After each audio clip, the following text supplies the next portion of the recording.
Justice League Infinity Issue 2 finds Superman remembering all about Amazo and his history with the League before he craved to find out his true purpose. Guided by Dr. Fate, Amazo became an ally of the League and left Earth after defeating Solomon Grundy, but he never returned as he entered the galaxy and studied alien races and civilizations, finding compassion and brutality, but in all his travels, something inside Amazo remained empty and unfulfilled. Amazo goes further into the infinite cosmos, where he heard a voice that drew him to the mirrored room, a place that existed beyond perception. Amazo's mind built a construct out of the memory and desire for it, but Superman knows that they would soon learn that the mirrored room was so much more. Amazo is told by the voice inside to turn and see as he sees his reflection of himself. The being says that all creation is a mere reflection of the self, angering Amazo thanks to the mocking riddles. The voice says that he doesn't mock, he invites him to explore the mysteries of his own soul.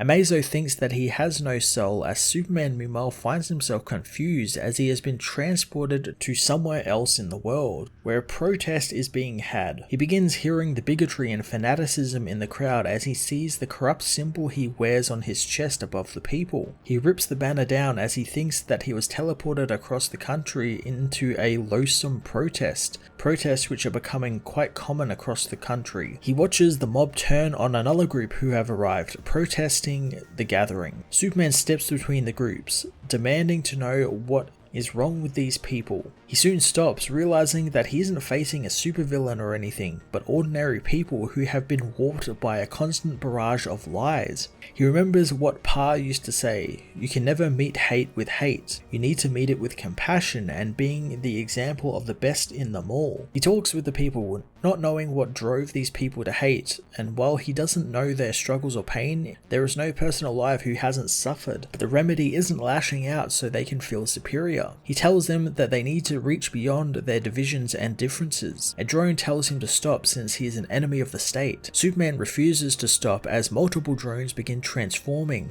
merging together to create Brainiac, as Superman realizes this isn't his world and he has been abducted, wondering how Lois is dealing with his disappearance. Lois Lane meanwhile deals with the enraged Overman, who demands to know how she got there. She tries to escape Overman, but he manages to catch up with her, asking if this is another of her pathetic attempts to take down the Reich. Lois recognizes the symbol on his chest, knowing that it's familiar, as he says that he once knew a woman like her who stuck her nose where it didn't belong and who betrayed the great leader and paid for it with her life. Lois wonders where he came from and where Superman is, but Overman hasn't heard of Superman before. But if the antiseptic city in front of him is any indication, he knows he's no longer on his own Earth and suspects Superman might be on his. He knows the great leader often observes that every crisis provides a significant opportunity, and what opportunity is greater than a fresh world to exact his will on. Lois doesn't care about his fascist soliloquy, having retrieved a kryptonite gun that Superman gave her as a failsafe. Overman knows that nothing can harm him, and the woman is nothing more than an annoying insect, one he has already crushed once.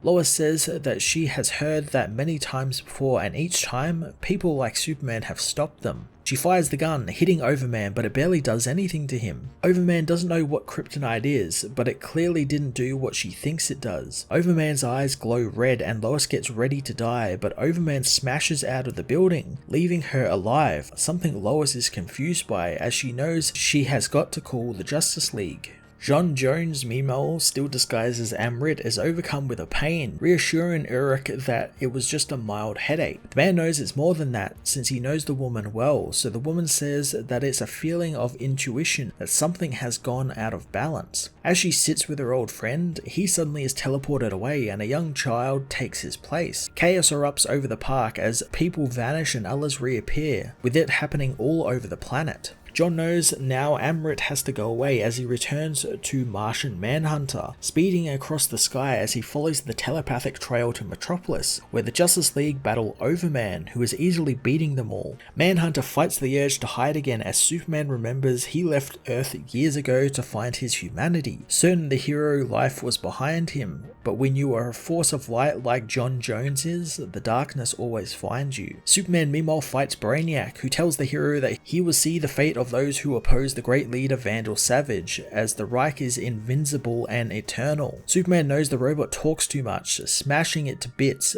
but he remembers a Nazi regime ruled by Vandal Savage, having encountered it before on a parallel Earth, knowing it's very dangerous. Below him, as he speeds off, he hears the hate from some and cheers from others, knowing he had gotten through to at least a few people in the crowd, but he knows however long he's trapped on this Earth, he will help. Superman is soon attacked by soldiers of the Fourth Reich, who fire rockets at the hero as a portal suddenly opens. Superman thinks it's just another advanced Nazi weapon, but the portal sucks him in, dumping him out somewhere underground, where he is met by General Abraham Zodetster, Doomsday, and Metallo. Superman isn't so sure that they are friends, but General Zod knows it's justified, but he assures Superman that they aren't a danger to him. He introduces himself, welcoming Superman to the Freedom Fighters. The Justice League meanwhile continue battling Overman, who knows that many of them are powerful yet ineffectual, knowing that the world will be his in only a matter of hours. Wonder Woman knows his arrogance is only matched by his ignorance, since he has no idea what the Justice League is capable of. Overman finds the words from a woman enraging, saying that she is too arrogant and it masks the inherent weakness of her gender. Diana knows that men like him see the world through a veil of their own egos.